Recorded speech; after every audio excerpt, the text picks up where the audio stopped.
A Terra possui teoricamente 4,5 bilhões de anos. A humanidade é uma realidade misteriosa que existe aproximadamente há 300 mil anos. No transcorrer histórico da evolução humana, o maior desafio de todas as civilizações sempre foi a busca pelo caminho do meio.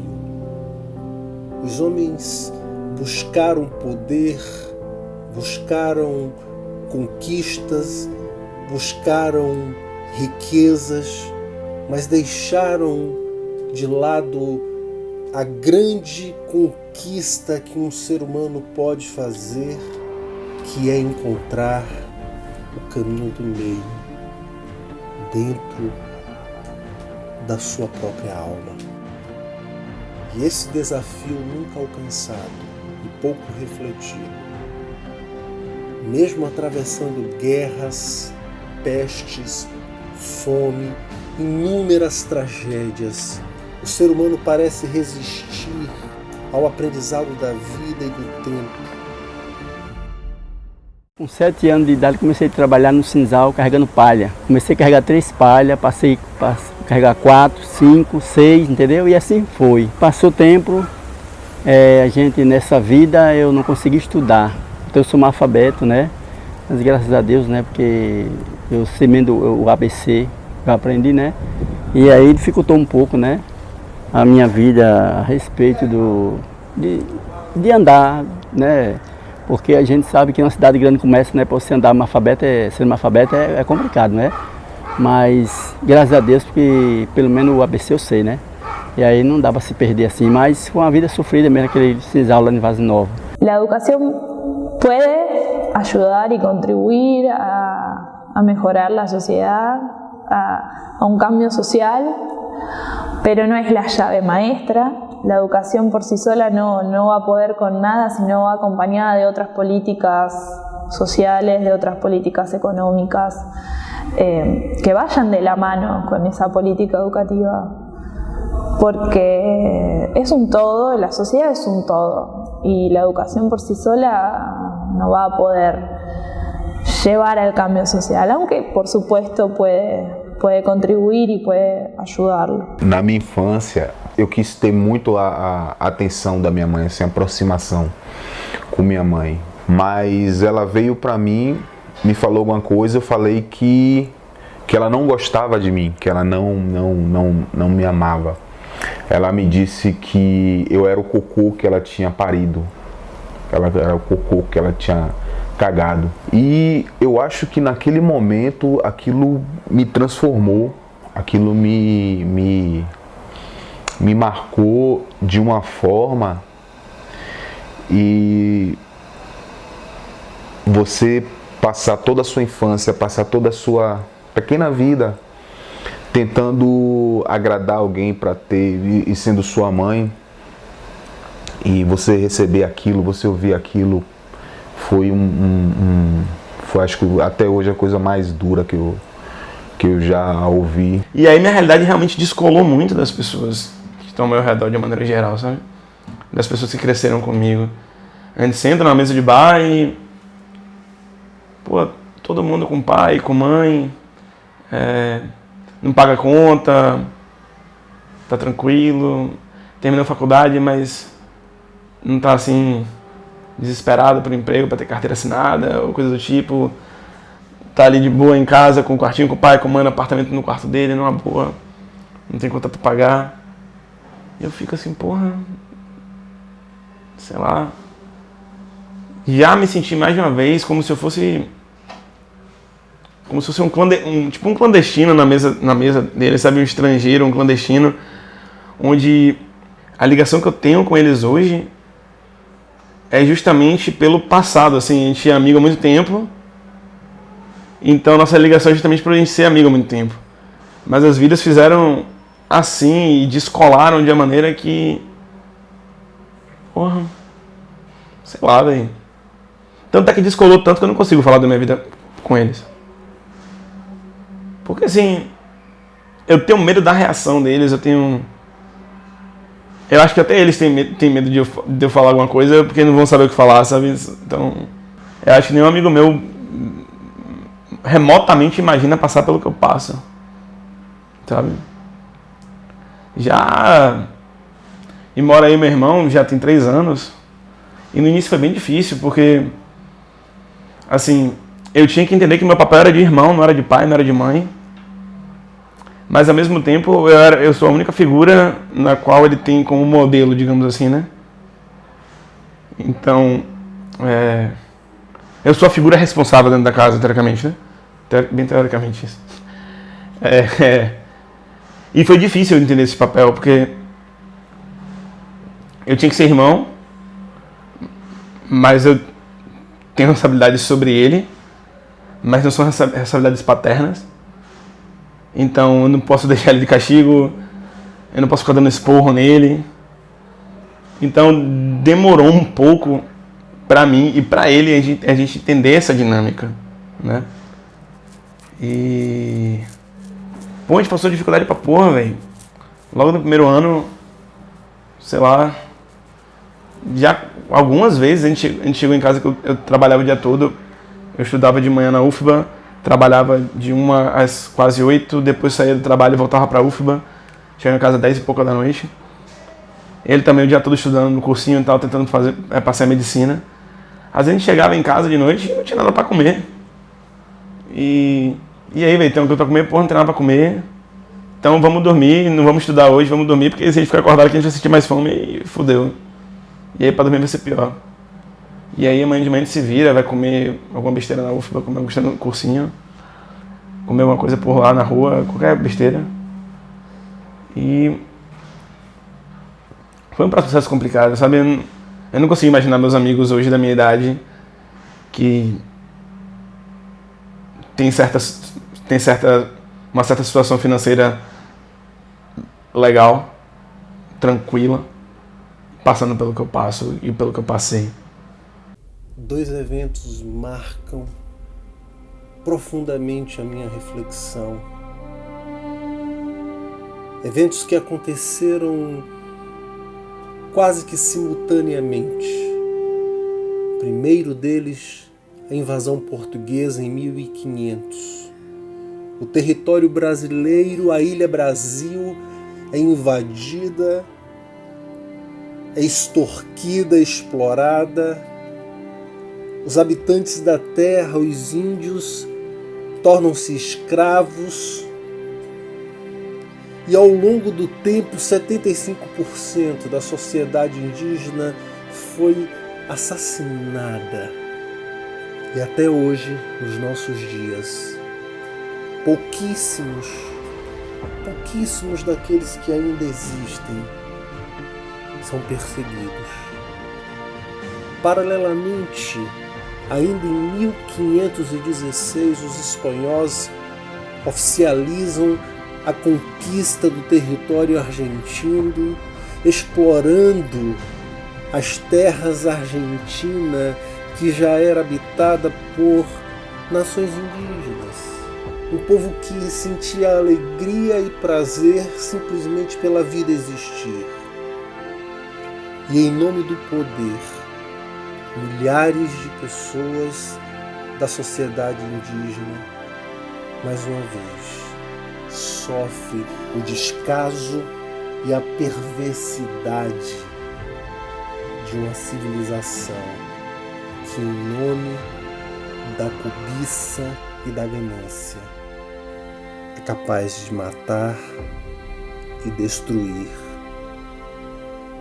um povo, uma sociedade, uma outra nação que já habitava territórios como esses.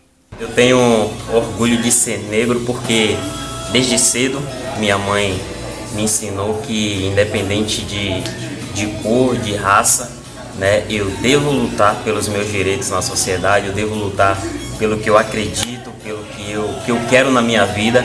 Infelizmente hoje, né, quem é negro na sociedade, isso se torna um pouco mais difícil. Mas não é porque eu sou negro, porque você é negro, que você deve desistir ou desacreditar dos seus sonhos? Hoje a gente que vive nessa comunidade, né? Vou falar comunidade porque eu fiz mais num lugar pequeno aqui em Salvador. Ainda sofremos muita discriminação, né, Santos? Nós ainda somos muito discriminados. Às vezes tem lugares que a gente entra que nós somos taxados como marginal porque da nossa cor, né? Então eu tenho muito orgulho de ser negro. E hoje conquistar o espaço que eu estou conquistando em lugares em meio a tanta gente branca, né? É muito importante para mim. A discriminação que a gente sofre é muito grande ainda no século XXI, no meio da sociedade, que a gente chega em qualquer lugar, às vezes somos mal vistos, porque a galera não consegue absorver e ter a certeza de que o negro pode alcançar o que o branco já alcançou. Porque hoje nas faculdades, na universidade, a numeração de negro é muito baixa. Tem mais gente branca do que negro, porque a oportunidade, às vezes, a galera faz questão de não deixar pra gente, porque acha que a gente não pode. Só que você aí que é racista, infelizmente, hoje em dia, quero deixar o recado que tem muito preto vindo, e não é pouco não, gente. Se prepare porque a comunidade negra está crescendo e a gente vai tomar o espaço. No início de 2020, eu e o cinegrafista Germa Maldonado estivemos no Benin, um pequeno país da África Ocidental, para uma produção especial da TV Bahia. Essa produção, que ainda não foi ao ar, mostra as origens da negritude da Bahia, né? Nós sabemos que, historicamente, a maior parte dos negros trazidos para cá na condição de escravos veio dessa região da África, né? O porto de Uidá, uma cidade do Benin, era na época o principal ponto de embarque de negros escravizados para a Bahia. Nós visitamos a cidade de Uidá e estivemos num local com um simbolismo muito forte. Chama-se Praça dos Leilões. É um local hoje evidentemente urbanizado na cidade de Uidá, que tem cerca de 100 mil habitantes. E esse local ele é marcado por uma crueldade que perpassa os séculos, né?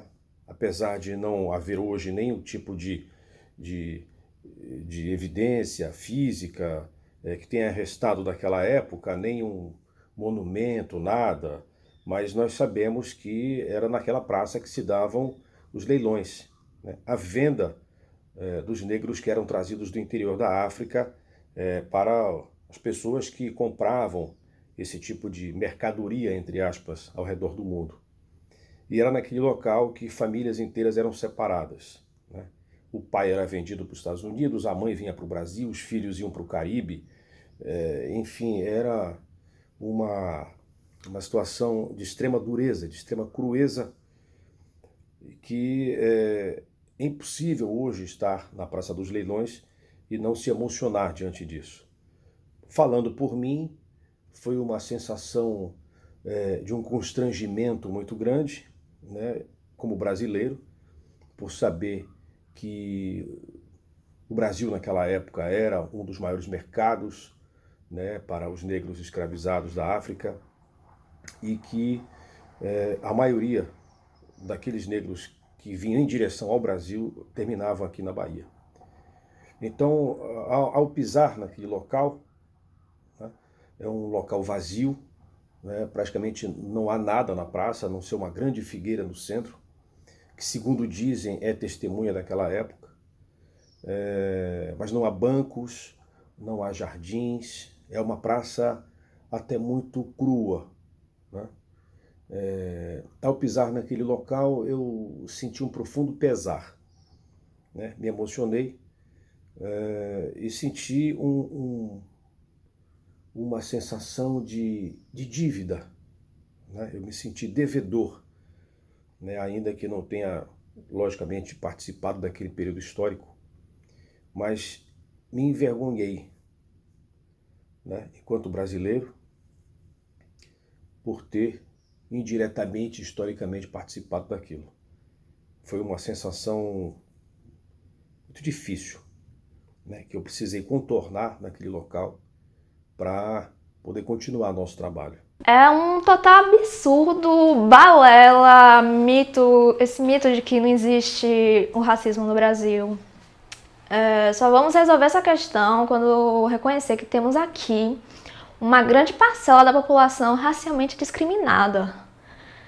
De cada 100 assassinatos cometidos no Brasil, 65 têm como vítimas negros, homens, mulheres, crianças, adultos, pessoas como nós.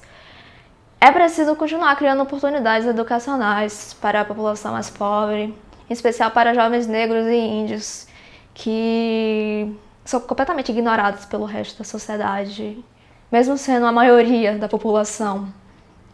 Temos inúmeros dados sobre a violência que revelam essas desigualdades entre negros e brancos. Com base nisso, podemos enxergar claramente o racismo, mas a mídia ignora isso.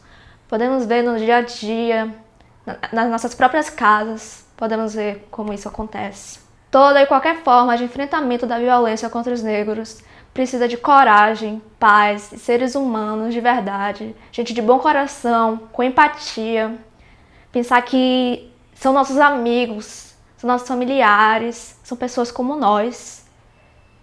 E qualquer pessoa pode escolher dizer não a toda forma de violência e racismo. Isso não pode continuar acontecendo. Somos seres humanos. Lugar de destruição aonde as minorias são jogadas para serem exterminadas. Esse lugar é um lugar pouco visitado, raramente visitado, pelas pessoas que poderiam de alguma forma nos ajudar a pensar, nos ajudar a sair e se expressar enquanto minorias. Eu faço parte da minoria. Teoricamente, eu convivo com a maioria, mas eu faço parte da minoria. E existem multidões fazendo parte da minoria e aparentemente vivendo como se fosse maioria e sendo esmagado dia após dia. Precisamos fortalecer e empoderar esse lugar que fomos colocados enquanto minorias e resistir como protesto à não permanência desse lugar estúpido, agressivo, violento e absolutamente desumano.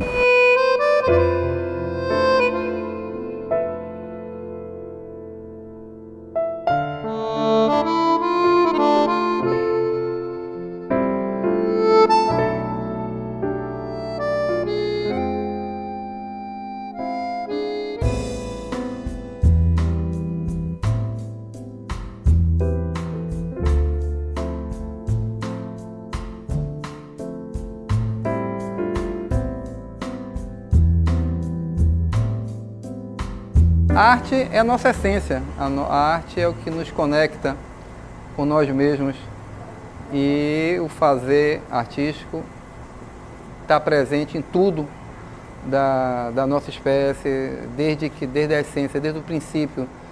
Todo o desenvolvimento da espécie humana você encontra manifestações artísticas e é a forma que a gente se liga com o nosso íntimo mais profundo.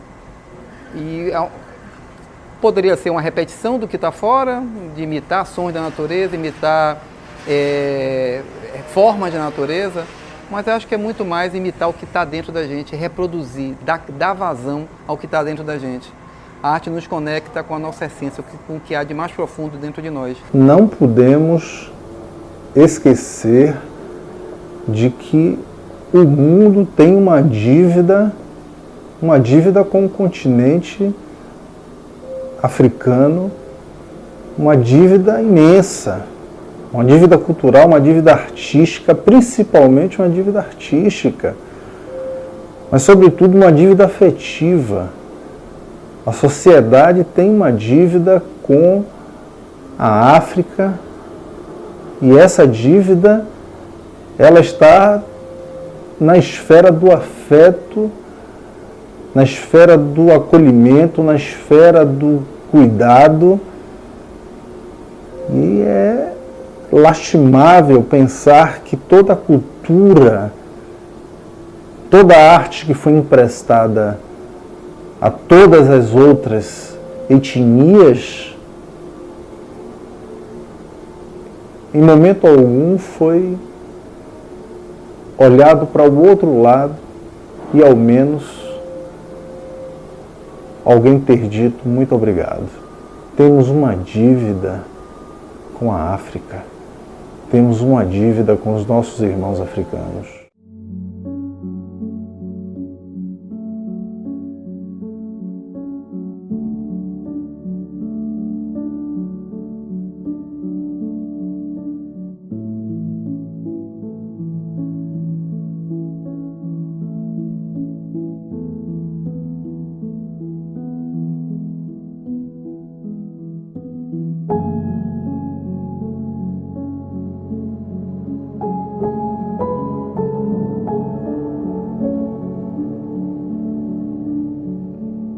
La violencia en Latinoamérica, en su historia contemporánea, es fundada junto a la fundación de los estados nacionales.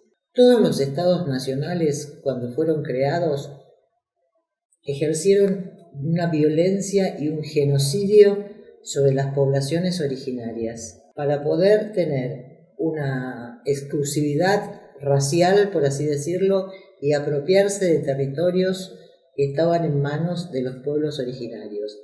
Nosotros en la Argentina llamamos a la famosa campaña del desierto, que fue la ocupación del sur argentino por el ejército, el proyecto de Roca y del liberalismo del siglo XIX que se continuó en el XX, nosotros consideramos que ese fue el primer genocidio argentino y se manifiesta también en muchas otras historias latinoamericanas. Nosotros hablamos de una continuidad de esa violencia del Estado. Desde ese momento, desde la postrimería del siglo XIX, cuando los diferentes estados latinoamericanos, por la influencia sobre todo de Inglaterra en ese momento, se fueron separando, se fueron dividiendo, en lugar de ser lo que nosotros hablamos una patria grande, se transformaron en estados más pequeños para poder ser mejor manejados.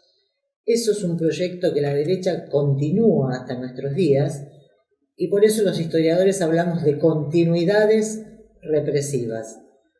Cuando el Estado está en manos de la derecha, y eso es en la mayoría del tiempo histórico de América Latina, ya sea por vía del golpe de Estado, generalmente desalojando a gobiernos populares, o por vía de elecciones pseudodemocráticas, como ocurrió en Brasil en la última elección, o como ocurrió en Argentina cuando en el 2015, esos gobiernos manifiestan tempranamente su vocación autoritaria, su vocación represiva, y demuestran que están dispuestos a todos para imponer sus proyectos que son económicos. Y la política y el Estado es la base para llevar adelante esos proyectos que para imponerse necesitan de la represión, de la desaparición de personas, del encarcelamiento, de la tortura y de la muerte. Esto se visualiza en toda la historia contemporánea de Latinoamérica y podríamos dar ejemplos país por país y veríamos que es exactamente el mismo proceso en la mayoría de los países latinoamericanos. La creación del caos. Fíjate vos en la historia contemporánea. La famosa historia de la lucha contra el narcotráfico. ¿Qué significa? Significa que desembarca en cada país una forma de represión que está dirigida directamente por el Comando Sur de Estados Unidos e implanta su modelo represivo. Y cuando puede, y lo hace, instala sus propias bases en territorios latinoamericanos, como ocurrió en Colombia. Díganme ustedes, ¿en Colombia ha cesado el narcotráfico?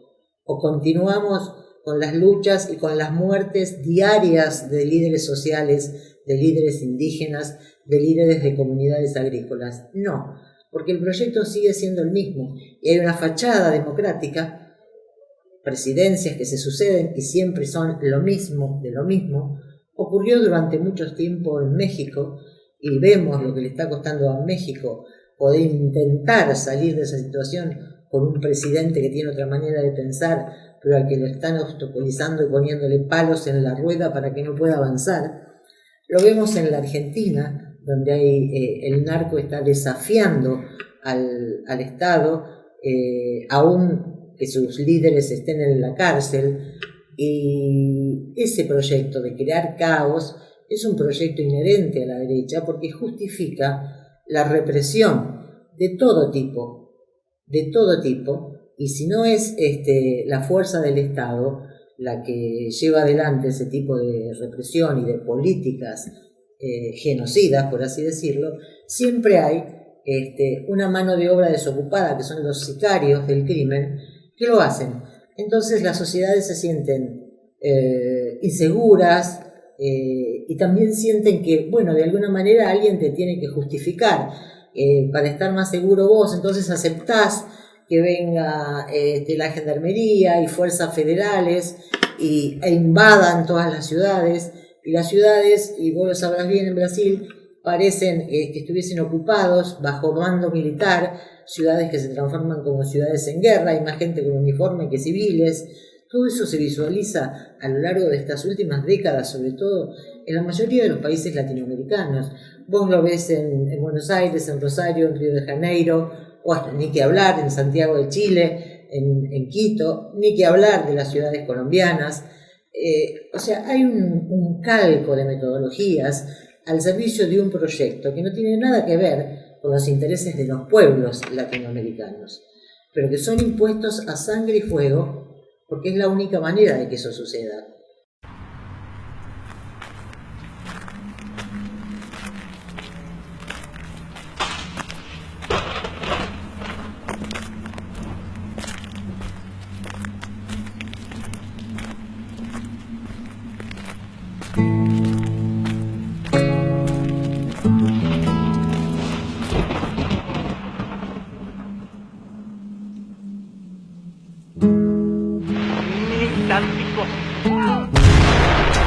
Nada.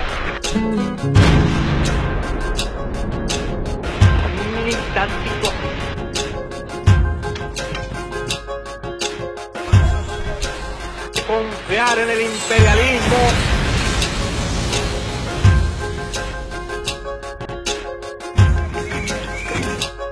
Nada.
esta hora de muchas cosas. Al carajo.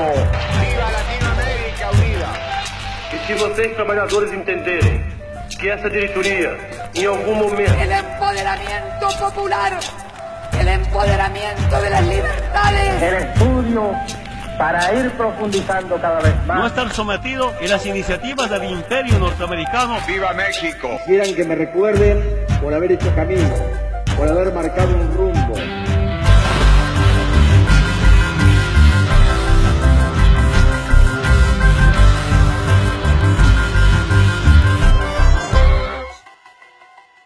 Esse pai é um país riquíssimo desse. E esse povo sempre dominado, capital estrangeiro americano sempre dominando, porque os outros países são pequenos e não tem a riqueza que tem esse país. O que esse governo, esse maldito governo americano faz com os povos é uma coisa absurda, é para você assim perder a crença. Es una metodología que forma parte de su ideología. Nosotros, en los últimos 4 años del gobierno de la derecha, del expresidente Macri, hemos sufrido un periodo de tratar de implantar el olvido como política de Estado. Para nosotros, una política de Estado que piensa con un ámbito de derechos humanos vigente es un Estado que reivindica la memoria, la verdad, la justicia. Durante el último gobierno en la Argentina empezó una etapa muy fuerte de negacionismo a partir de declaraciones desde el expresidente hacia abajo, todos sus funcionarios, sus aliados políticos, intelectuales, medios de comunicación, tratando de evitar lo que nosotros llamamos el proceso del terrorismo de Estado, que produjo un genocidio en Argentina, hablando de guerra sucia, hablando de la teoría de los 2 demonios, que una violencia contra otra violencia y no el terrorismo de Estado, ese ataque a los organismos de derechos humanos, desfinanciación de los sitios de memoria en los que trabajamos todo el tiempo en torno a estas cuestiones. Así que no me extraña en absoluto que un presidente como Bolsonaro en Brasil, más todos sus aliados, ¿no?, de la sociedad civil y de las Fuerzas Armadas, traten de imponer el olvido sobre la dictadura brasileña, que fue muy larga, con diferentes periodos, pero fue dictadura realmente. Yo estuve en Brasil en momentos en que Paula Abrao era el secretario de Derechos Humanos de Brasil, y estaban realizando ellos las caravanas de amnistía, y estuve en Río de Janeiro el día en que esa caravana de amnistía en Río de Janeiro reconoció que el Estado había apresado y asesinado a Pretes, el ex líder del Partido Comunista y de un sector de la guerrilla en Brasil, y fue un acto reparatorio para la familia, pero la justicia no procedió, se quedó en eso, o sea, no hubo búsqueda de culpables ni castigo a los culpables. También hay diferentes procesos de reacción de la sociedad civil. En la Argentina, por ejemplo, es muy difícil implantar el negacionismo, porque hay un fuerte movimiento de derechos humanos que sigue vigente, y hay un consenso mayoritario en la sociedad civil de que la dictadura y el genocidio y los 30.000 desaparecidos son para nosotros una cuestión esencial que no vamos a permitir que lo nieguen y lo implanten e inventen otra historia que se adecue a sus proyectos y a sus necesidades. La historia es como es, por eso continúan los juicios contra los genocidas militares y sus cómplices civiles. Si bien por una cuestión casi biológica hay muchos de esos culpables que no van a ser enjuiciados porque están muriendo, también están muriendo las personas sobrevivientes que podrían acusar a esos verdugos, pero los juicios van a continuar. Mientras haya testigos y mientras haya genocidas para procesar, los juicios van a continuar. Creo que el trabajo con las sociedades civiles es muy importante. La dictadura brasileña yo lo que veo de diferente respecto a muchos procesos latinoamericanos y la Argentina es el comportamiento de la sociedad civil.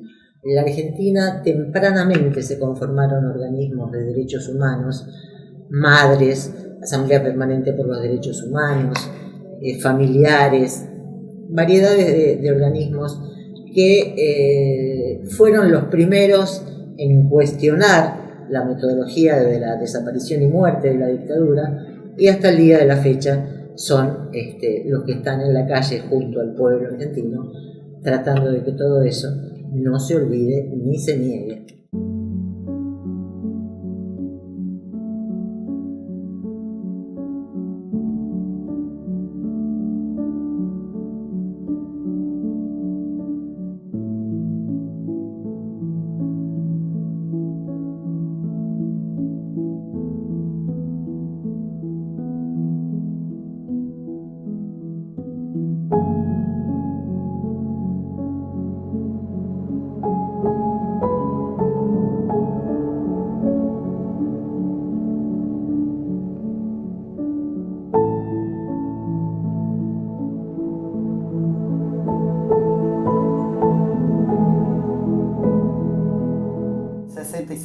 Começam os movimentos da luta pela anistia. Movimentos, da sua maioria, puxados pelos estudantes, né? Porque dirigente sindical, teatrólogo, qualquer cabeça pensante ou estava presa, ou exilada, ou morta.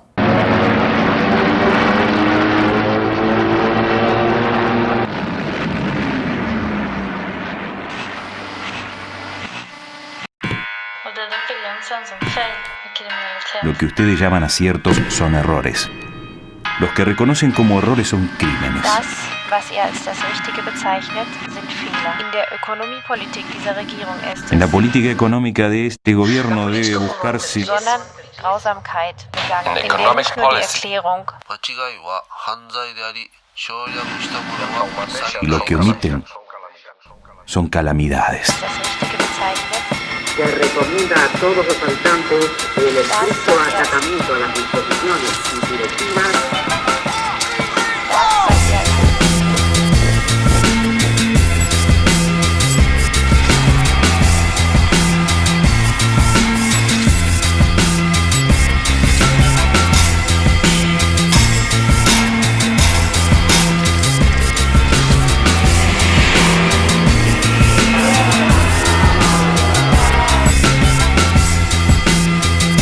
Mejor que decir.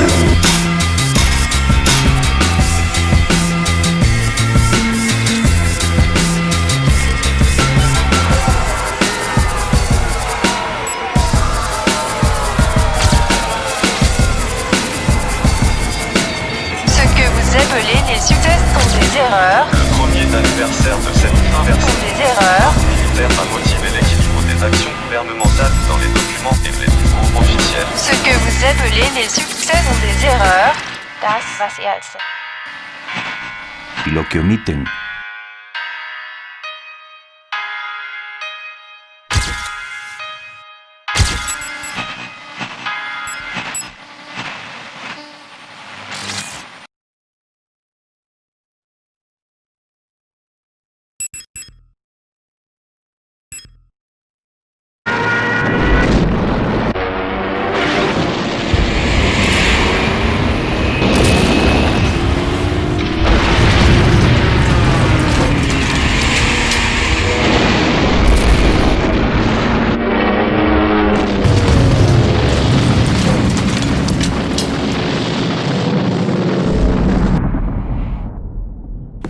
son calamidades.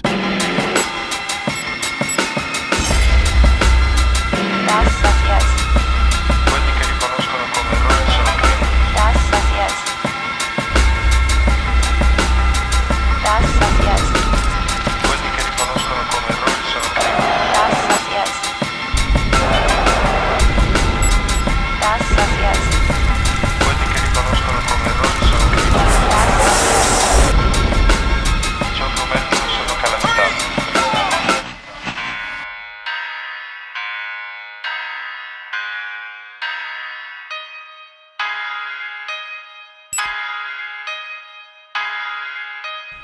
lo que omiten.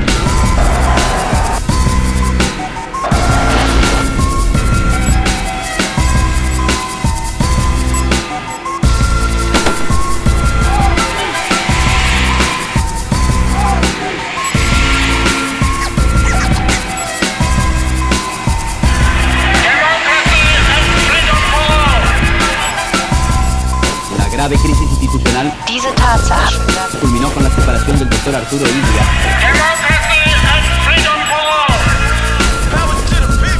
Yo, Juan Carlos Onganía, juro por Dios nuestro Señor y estos santos evangelios, desempeñar con lealtad y patriotismo el cargo de presidente de la nación, y así no lo hiciere, Dios y la nación me lo demandan. Son calamidades.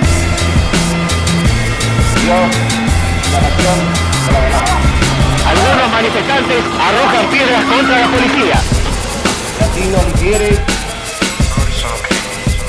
que se repliega al carro de asalto. Ce que vous appelez les succès sont des erreurs. Le premier anniversaire de cette inversion Sont des erreurs. l'équilibre des actions gouvernementales dans les documents et les documents officiels. Ce que vous appelez les succès sont des erreurs. Si así no lo quiere, Dios y la nación. What you call successes are mistakes. What they recognize as errors are crimes, and what they admit are calamities. In der Ökonomiepolitik dieser Regierung ist es.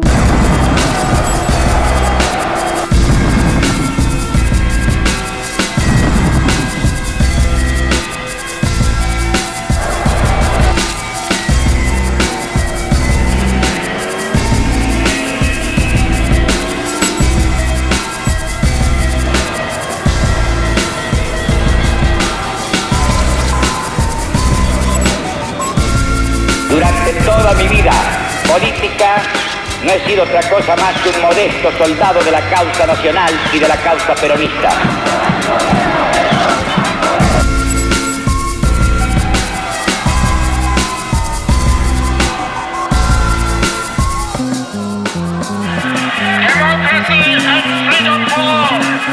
Ce que vous appelez les succès sont des erreurs. Le premier anniversaire de cette inversion Sont des erreurs.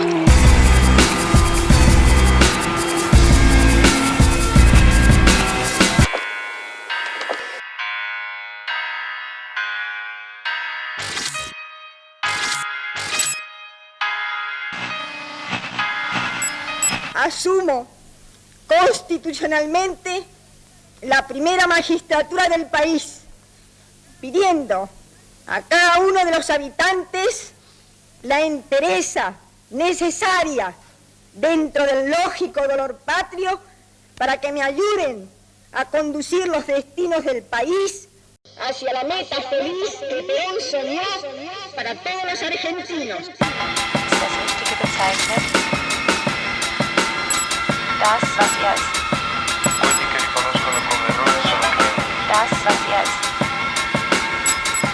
Der Schüttern. Das, was er ist. Das, was er ist. Se recomienda a todos los habitantes el estricto acatamiento a las disposiciones. Das, was er ist. Bajo el control operacional de la Junta Militar. Das, was er ist. Lo que ustedes llaman aciertos son errores.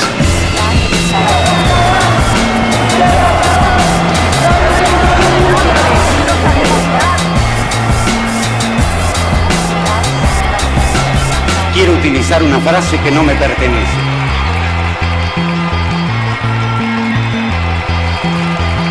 ¡Vamos a constituir la Unión Nacional por el pueblo argentino!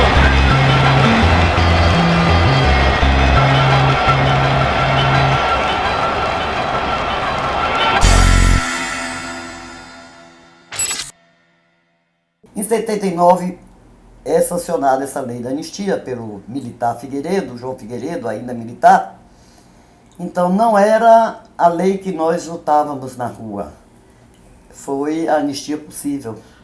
Um congresso todo quase toda, a grande maioria, controlado pelos militares. Então foi a lei possível naquele momento, considerando que havia muitos presos, muitos exilados, muita gente na clandestinidade, e se aceitou aquela lei.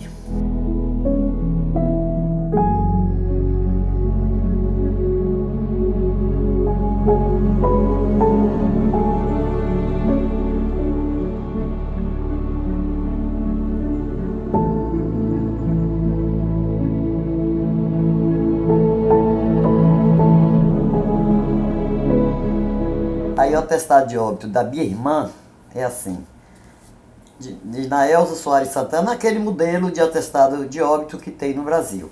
Filha de fulano e fulana, nasceu em tanto do tanto, aí profissão, pontinhos, eu disse no cartório estudante. Causa morte, que não tem lá já pronto, lei 9140/95. Local de sepultamento, 2 pontos, lei 91/95. Eu digo, como? ¿A ley que reconhece, a ley que mata, a ley que enterra? Sí, lo que vos estás pidiendo es más un grito de ayuda que una solución práctica a este tema. Yo estoy convencida de que si no hay una política pública del Estado que habilite e incluso obligue a los docentes a enseñar ciudadanía, derechos democráticos, la verdad sobre el pasado, es muy difícil hacerlo, sobre todo con la realidad de lo que tú cuentas, de lo que está pasando en las escuelas públicas e incluso en las privadas a partir de la presidencia de Bolsonaro. Un docente que se proponga llevar adelante una tarea como esta se arriesga, según vos, a quedar definitivamente sin trabajo. Yo lo que creo es que los miembros de la sociedad civil que están dispuestos a rechazar estas políticas, a luchar contra esto, deben organizarse y reunirse y tener sus propios ámbitos de formación, de educación, hasta que se consiga tener un presidente o una presidenta nuevamente que tome esta agenda de derechos humanos como propia y las haga políticas de Estado. Pero mientras tanto la sociedad civil debe organizarse en distintas agrupaciones, organismos de derechos humanos, en sedes, diferentes lugares de las ciudades. Seguramente hay mucha gente que piensa igual, la hay, de hecho, todos los que no lo votaron a Lula deben pensar como pensás vos y tus compañeros y tus amigos, aunque no sean docentes. Todos debemos ocuparnos de ese tipo de cuestiones.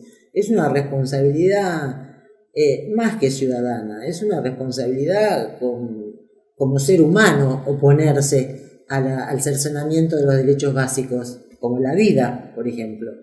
Entonces no creo que solo se resuelva desde las escuelas, no alcanza.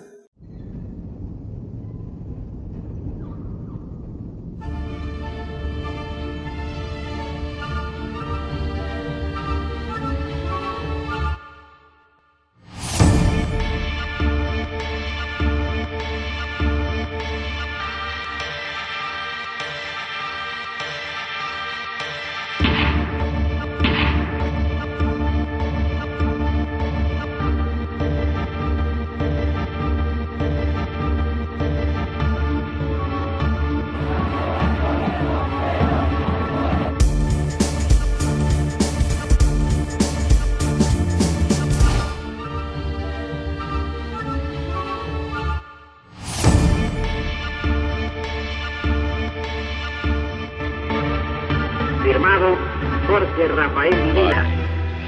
Firmado.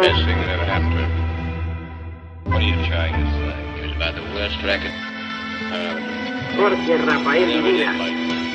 Jorge Rafael. Queremos saber dónde están nuestros hijos. Angustia porque no sabemos si están enfermos, si tienen frío. Nuestros hijos, vivos o muertos.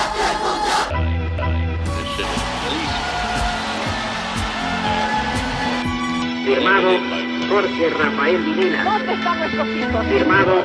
Embajadas, ministerios, iglesias. ¿Dónde están nuestros hijos? Hoy, 2 de abril, recién hemos comenzado con la actitud de recuperar las Malvinas.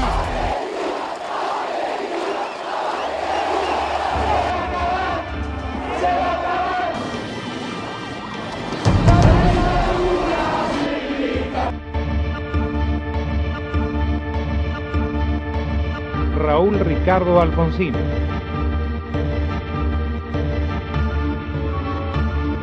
Quiero utilizar una frase que no me pertenece. Quiero utilizar porque pertenece ya a todo el pueblo argentino. Señores jueces, nunca más. Raúl Ricardo Alfonsín. Yo quiero proclamar: Argentina, levántate y anda. Señores jueces,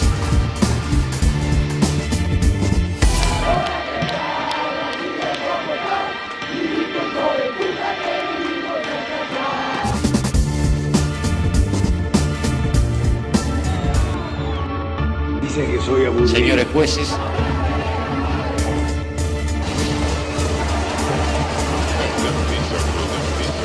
no tengo miedo. Que quede claro, Jorge Rafael Videla. que como presidente de la Nación Argentina, no tengo miedo. ¿Dónde están nuestros hijos? En la ciudad de Rosario, provincia de Santa Fe, condenar a Pascual Oscar Guerrieri, a Eduardo Rodolfo Gedanzo, condenar a Juan Daniel Ameno a la pena de prisión perpetua. Condenar, calificándolos como crímenes de lesa humanidad.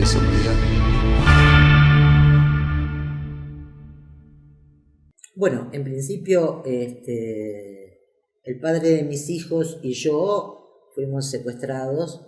Estuvimos en un centro clandestino que se llama La Calamita, después en otro centro clandestino, el ex servicio de informaciones, y después en las cárceles, tanto de Devoto como de Coronda. Y obviamente las familias, porque eso es el genocidio no afecta solamente a una víctima directa, todas nuestras familias sufrieron esto, y nuestros hijos, por suerte, pueden reconstruir esa etapa de la vida de sus padres y adherir de alguna manera al camino que sus padres eligieron, en el sentido de seguir comprometiéndose con luchas por la emancipación y por la justicia y por la igualdad. Eso ocurrió en mi familia, no ocurre en todas las familias. Se chegou a 464 pessoas mortas e desaparecidas. Por que nós fazemos essa diferença? Porque morto foi aquele que a família soube, viu o caixão, às vezes não viu nenhum corpo, como o caso de Lamarca, né? Como o caso de Carlos Marighella, o caixão fechado, aqui está Marighella e vai ser sepultado. E a família levou do cemitério, sabe onde está sepultado. Esse é o morto. E desaparecido é como a minha irmã, que saiu de casa e até hoje a gente não sabe o que aconteceu com ela. Oficialmente nós não sabemos.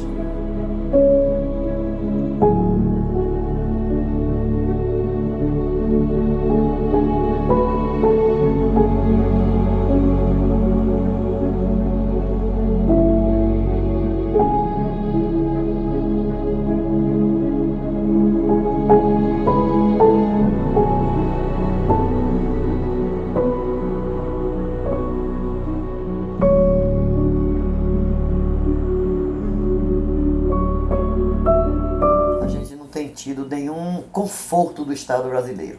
O que a gente tem aqui é muita luta e eu vejo isso aos poucos ir se perdendo. Por quê? Porque meus pais já se foram, né? Minha mãe que chegou a ir a São Paulo 2 vezes para constituir advogado, meu pai que foi para Brasília nos depoimentos que a justiça chamou, eles já se foram. eu daqui um dia também tô indo. Quem é que vai continuar a minha luta, né? Meus filhos? Acho que não. Só se for neto, porque filho, eu acho que a sequela é muito grande. É a sequela das tias que perdeu e a da mãe que não parou em casa, correndo atrás para ver esclarecido. É todo un proceso, ¿no? Todo un proceso. Con respecto a la pregunta, ¿qué pienso de la violencia en las escuelas? Me parece que lo primero que tenemos que pensar es realmente qué pasa si es una violencia en las escuelas, de la sociedad, si se manifiesta en la escuela. Lo importante es que podamos entre todos los actores sociales ver realmente, analizar cuáles son las dimensiones que tienen que ver con esto que nos está pasando. Muchas veces somos los docentes los que ejercemos cierto tipo de violencia contra los estudiantes, que ya no son los mismos estudiantes de hace 15, 20, 30 años atrás que se quedaban quietos y que dejaban que se ejerza sobre ellos y sobre sus cuerpos incluso cierto nivel de violencia. Hoy en día nosotros siempre decimos con los colegas en la escuela que los chicos tienen menos filtros, ya no son los chicos de antes que dejan que se ejerza alguna violencia sobre ellos. Entonces, todos los actores tenemos que empezar a pensar que esto que nos está atravesando, esta caja de resonancia que sigue siendo la escuela, por supuesto que va a tener manifestaciones de conductas, violencias, si no se repiensan las dimensiones que tienen que ver con esta relación que hay entre lo que pasa afuera, entre lo que nos pasa a nosotros.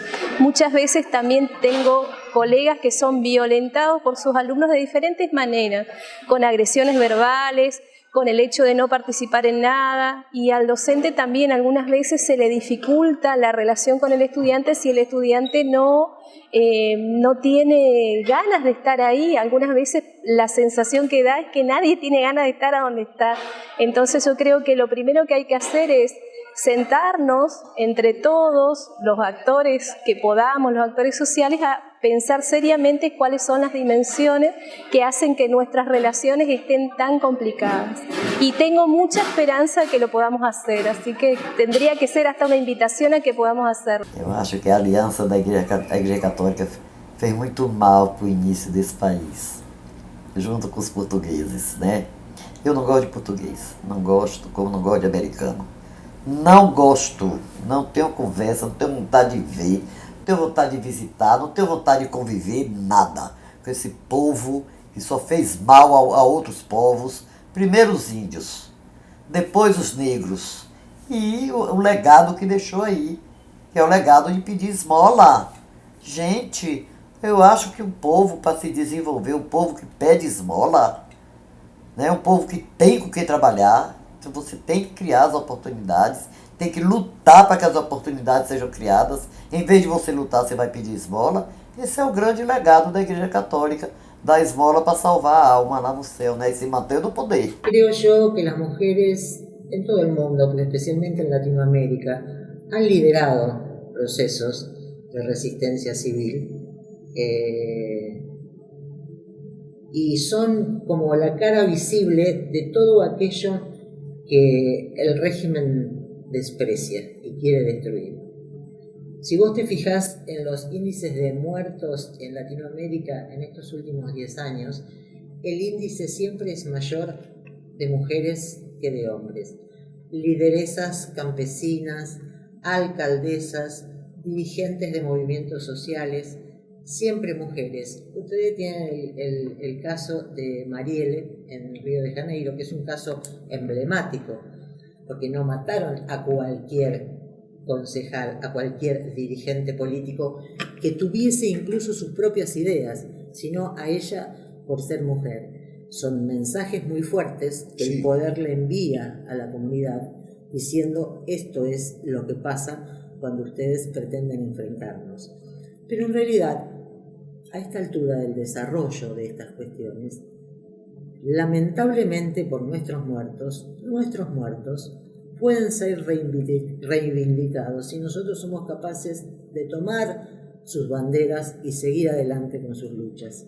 Primero que me parece que es un mal que atraviesa a todas las sociedades latinoamericanas, no solamente a la sociedad argentina, a Tenemos muchos tipos de violencia física, simbólica, laborales, de exclusión de lugares laborales, exclusión de la política. Me parece que tiene que ver con un sistema capitalista, patriarcal, que tiene esta noción de que la mujer sabe menos y tiene que ganar menos y tiene que ocupar menos lugares de poder. Pero me parece que, si bien esto sería como estructural, me parece que estamos atravesando un momento de cambio. Digamos, el movimiento de mujeres como movimiento se está moviendo y está generando otras prácticas. Las jóvenes están siendo conscientes de esta situación de patriarcado y de opresión.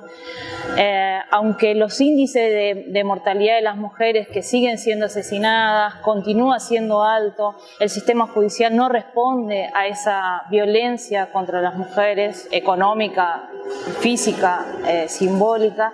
Sin embargo, por debajo, por los costados, hay una intención de mover estructura, de transformar, y en eso las mujeres en Latinoamérica tienen un lugar preponderante de conducir este movimiento en el mundo. O sea, el patriarcado nos oprime a todas, pero Latinoamérica, por su propia historia de luchas y de movimientos, está como un lugar privilegiado para mover esas estructuras, para romper esas estructuras y para que la violencia cambie no solamente la situación de las mujeres, sino la situación de todos.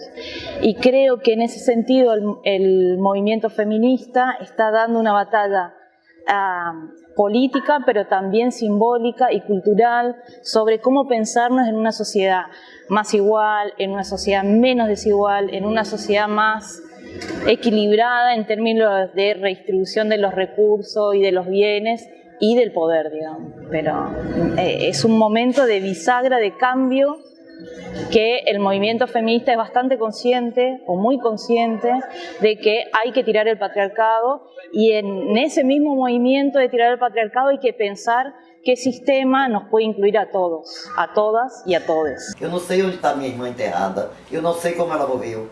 No tengo una cifra exacta, pero miles. No hubo contemplación. Además, las mujeres sufrimos durante la dictadura varias formas de tortura muy diferentes. En principio, la mayoría de las mujeres que fueron secuestradas fueron torturadas y también violadas por las fuerzas represivas que las secuestraban. Muchas de ellas estaban embarazadas y tuvieron a sus hijos en los centros clandestinos de detención. Sus hijos fueron robados y entregados, la mayoría de ellos, a familias de represores. Es así que todavía seguimos buscando a esos niños, que ahora son adultos, a través de la Asociación de Abuelas de Plaza de Mayo. Las mujeres fueron también desaparecidas y muertas por la dictadura, pero hubo un plus de perversidad sobre el cuerpo de la mujer respecto de los demás detenidos, desaparecidos. Hubo más ensañamiento, más perversidad. Eso es sin duda así, todas las investigaciones lo indican de esa manera, y en los propios juicios que se están realizando, ahora se juzga a la violación y a la tortura sexual que sufrimos las mujeres, y algunos hombres también, como delito de lesa humanidad. O sea, ya no es solo parte de una tortura, es un delito en sí mismo. Y eso es un gran avance también que se consiguió peleando por muchos años por ese tema, y gracias a las compañeras sobrevivientes que declaran en los juicios que les pasó eso mientras estuvieron secuestradas.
Lembrar dessa história me faz sofrer, mas é uma coisa que eu preciso contar, eu preciso reviver, até para sentir vontade de voltar a viver.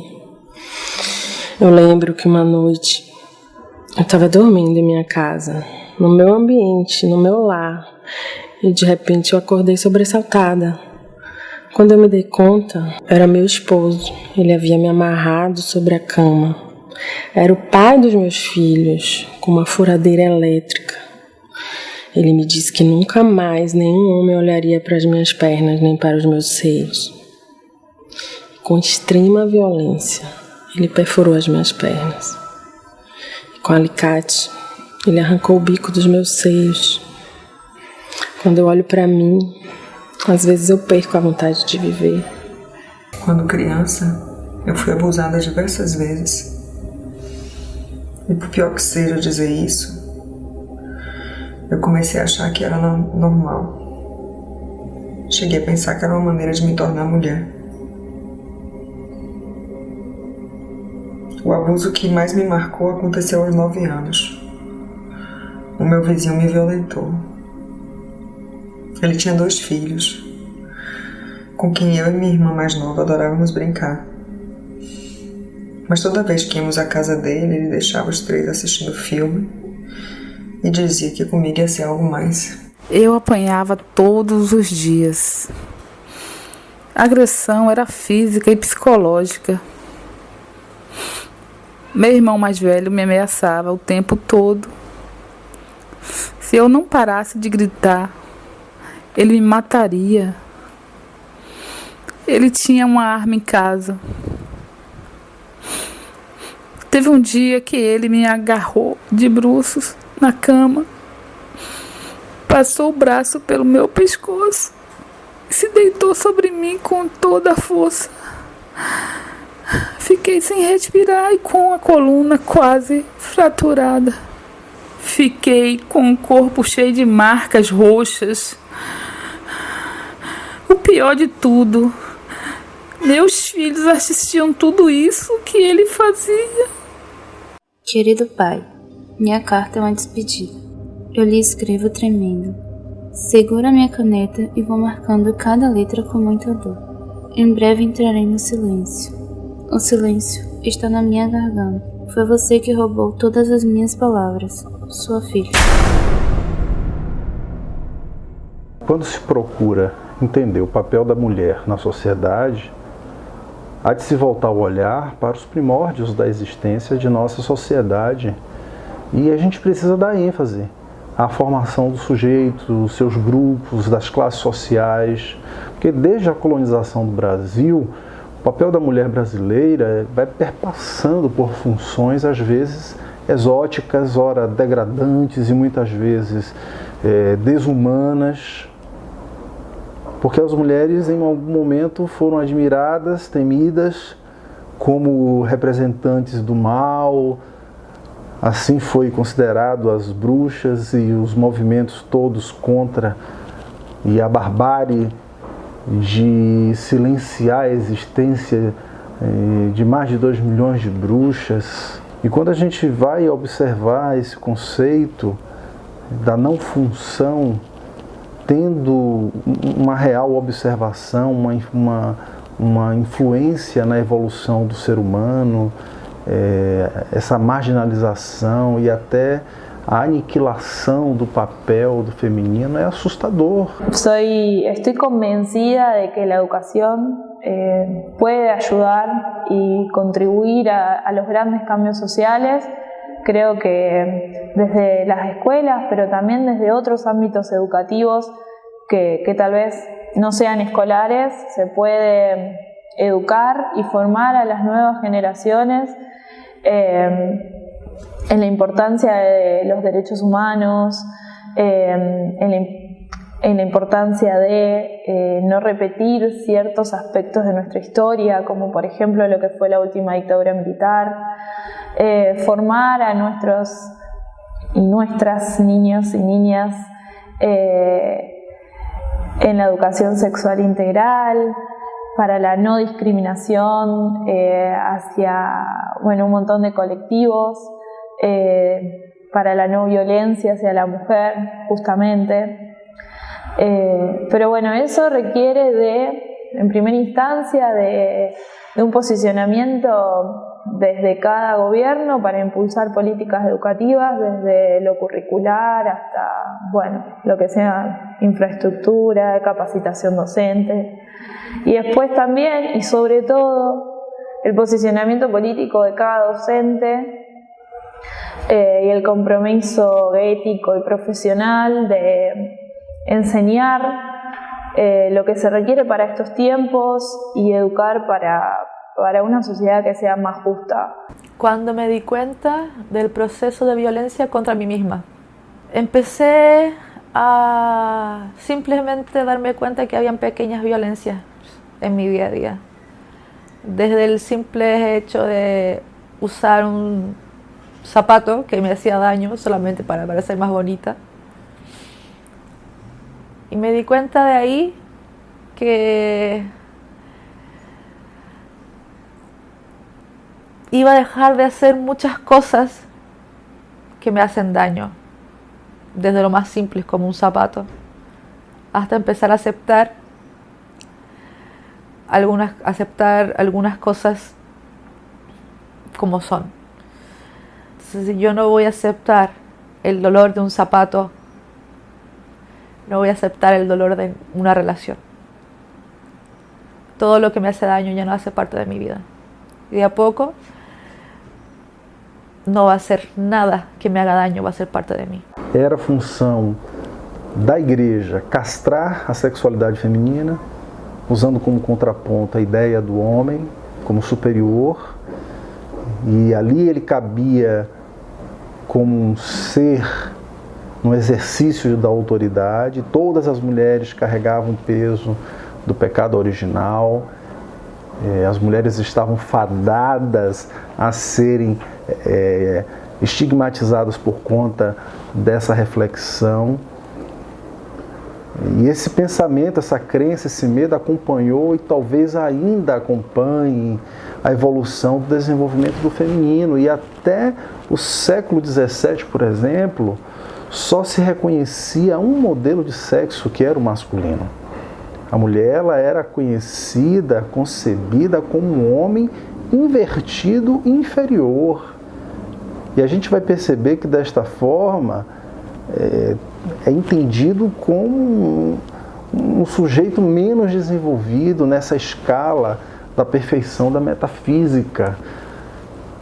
E vai aparecendo figuras que conseguem trazer um pouco de luz na sua reflexão, como Simone de Beauvoir, como a Violeta, que apesar de ter escrito pouco, mas protestou muito.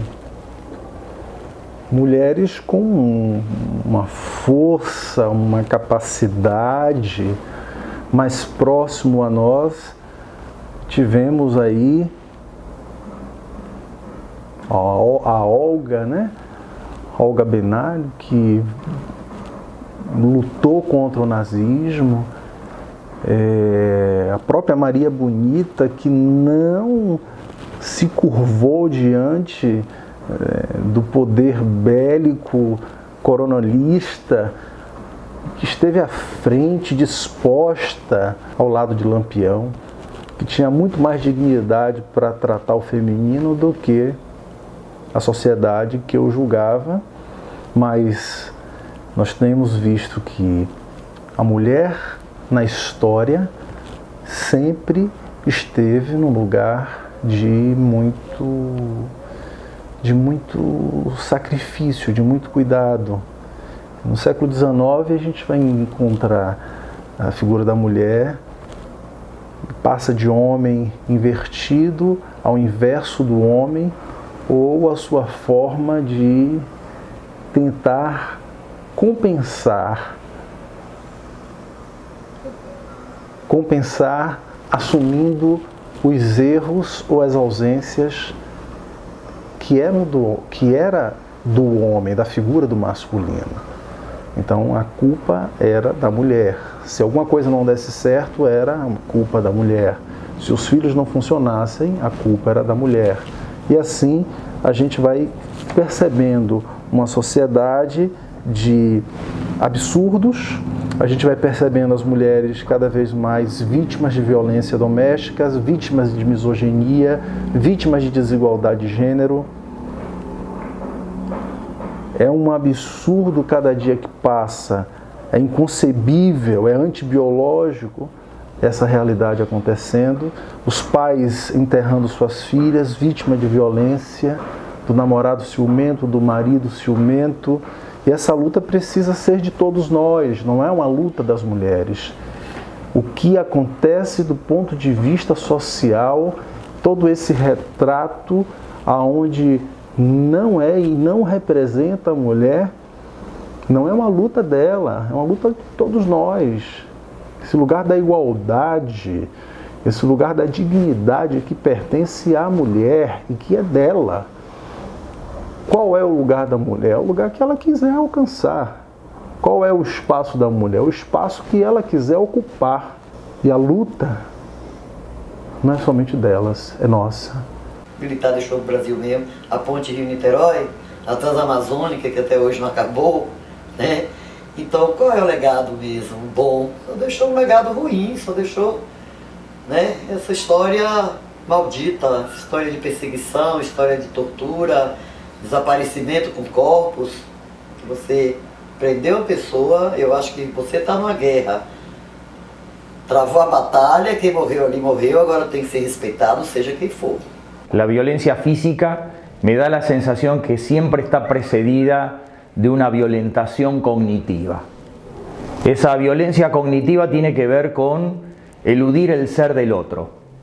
De alguna manera despreciar el clamor del otro, el dolor del otro, el balbuceo del otro. Todas realidades que están depreciadas por la modernidad y por la ideología.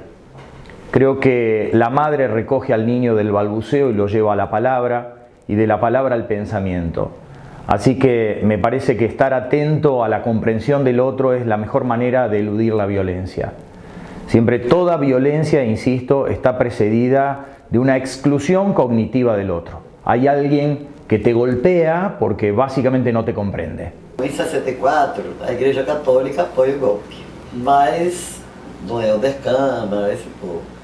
Mas quando eles sentiram o que era, o que foi, o que significava aquele golpe, quando eles sentiram a repressão, a Igreja Católica teve um papel importantíssimo na ajuda de muita gente que saiu do país, saiu com a ajuda da Igreja Católica. Então a gente tem um legado muito triste para sair, muitos anos de luta, muita gente lutando, muito sangue derramado, quantos não já derramaram, né? Para ver esse país, um país livre e independente desse jugo americano, norte-americano. Primeiro de Portugal, depois dos Estados Unidos. Venho abrindo mão de tudo que me fere. Salto alto, depilação de cera e amores. Eu venho abrindo mão aos poucos desse do salto. Aposentei a tortura da cera. Meus pelos vão embora de mim sem gritos. Mas os amores, eu ainda insisto.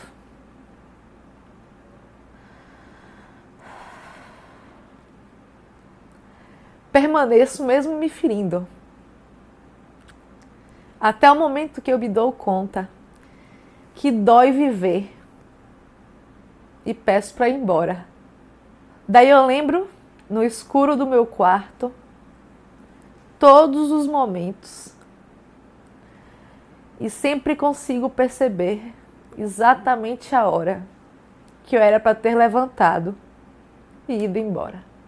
Hoy día lo planteamos de manera excesivamente autorreferencial y que en ese sentido el amor muchas veces tiene un lugar de desencuentro, de corrimiento, es decir, en el amor el eje es el otro, el centro es el otro, y eso en relación a uno mismo muchas veces es incomodidad, pero a la vez obligatoriedad, en cierto sentido placentera. Es decir, los gestos de amor uno los volvería a hacer y a reiterar permanentemente.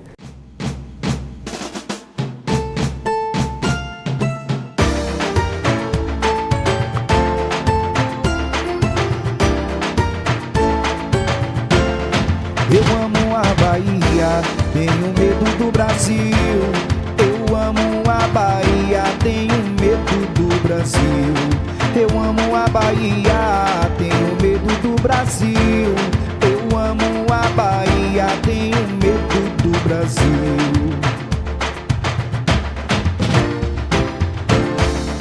O índio tão bonito, Portugal violentou. O negro tão feliz, Portugal escravizou. Usou sua nudez, catequizou, depois matou. Eu amo a Bahia, tenho medo do Brasil. Eu amo a Bahia, tenho medo do Brasil. Eu amo a Bahia, tenho medo do Brasil. Eu amo a Bahia, tenho medo do Brasil.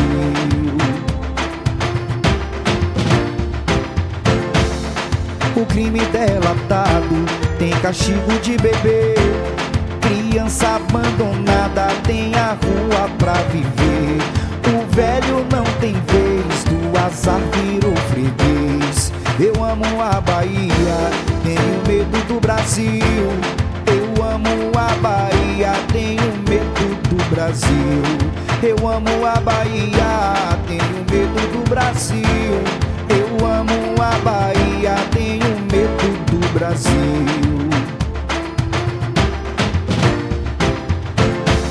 O político corrupto já ganhou as eleições. O povo brasileiro tem Alzheimer, distorções. Cada ano a esperança, todo dia falta pão. Eu amo a Bahia, tenho medo do Brasil. Eu amo a Bahia, tenho medo do Brasil. Eu amo a Bahia, tenho medo do Brasil. Eu amo a Bahia, tenho medo do Brasil.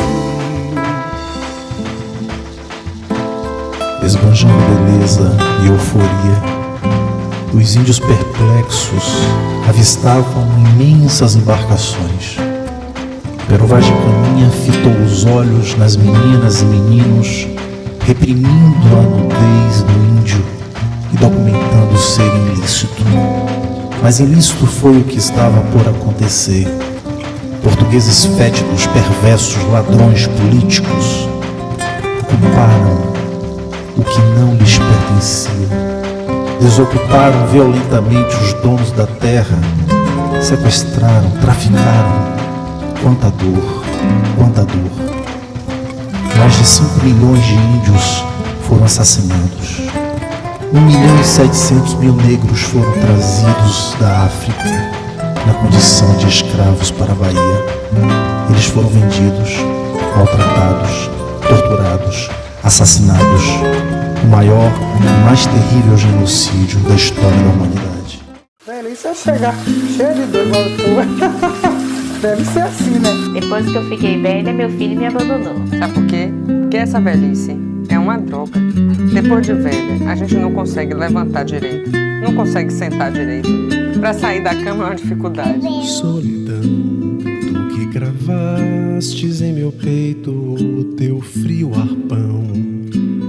Essa armadilha de chorar, sofrer sem mãe, viver vazio, seu colo choro, em sua imensidão.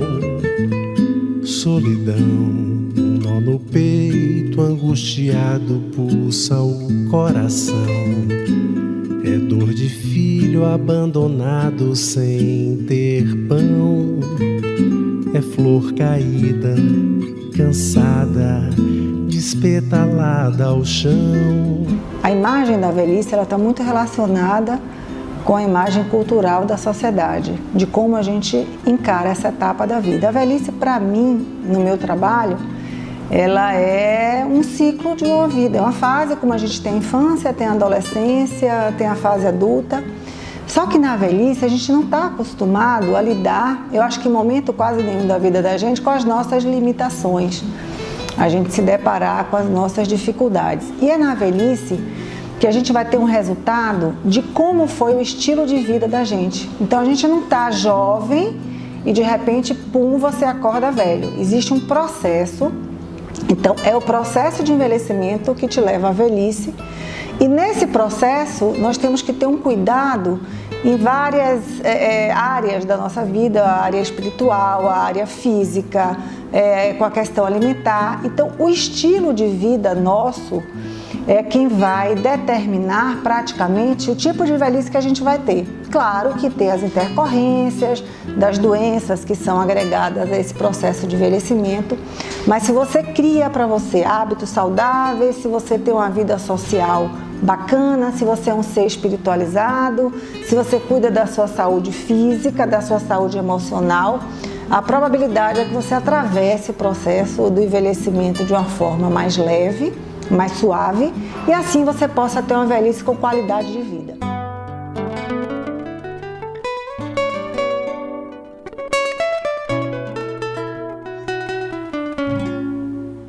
A infância nasce quando nasce a criança, mas não deveria.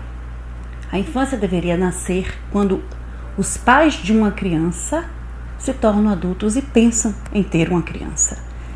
Porque a infância é o momento, é o lugar no mundo em que esse sujeito se faz sujeito. É o momento em que se descobre o que é existir. E a infância precisa de momentos de ludicidade, a infância precisa de calmaria, precisa de ócio, precisa do brincar, do sujar, do cair, do levantar. Então, antes de se pensar em que momento se nasce a infância, pensar em que momento se nasce uma criança. E esses pais, como a criança desses pais foram cuidados, para que as crianças de hoje não tenham tanta carga, tanta fantasía de esos pais sobre esas crianças. Muchas veces los docentes, por no estar de acuerdo con ciertas cuestiones, deciden no enseñar lo que está establecido en la currícula, y la verdad es que de esa manera estamos vulnerando los derechos de nuestras niños y niñas a aprender, a educarse con lo que se establece desde las políticas curriculares y de las políticas educativas. Às vezes fico a pensar se somos rochedos, fortalezas, estruturas aparentemente inabaláveis. Porque a vida nem sempre é justa, coerente, sensata. Coisas absurdas e inexplicáveis também acontecem a pessoas tão generosas, decentes. Seres humanos extraordinários sofrem e morrem. Crianças indefesas contraem doenças incuráveis e são contaminadas por vírus que ainda conseguem limitar o poder de cura da ciência moderna. Adolescentes perdem a vida em acidentes imprevisíveis, estúpidos. Jovens morrem de câncer. Idosos deprimem vertiginosamente, sem forças para continuar a caminhada da vida, cometem suicídio. Por que será que realidades esmagadoras acontecem na vida de tantas pessoas graciosas, amáveis, dignas? Ainda não sei se existe alguma resposta que justifique tudo isso, muito menos se existem caminhos acessíveis e possíveis em face de tais tragédias. Ao longo da nossa caminhada sobre a terra, talvez a nossa alma seja acolhida e consolada por alguma forma divinamente reparadora, amorosa e plena de compaixão e graça. Penso que o caminho do meio é a primeira centelha de luz que viabiliza a paz que tanto precisamos para respirar com leveza e conseguir repousar sem medo. sem medo de existir, sem medo de querer ser feliz, ainda que a vida seja imprevisível.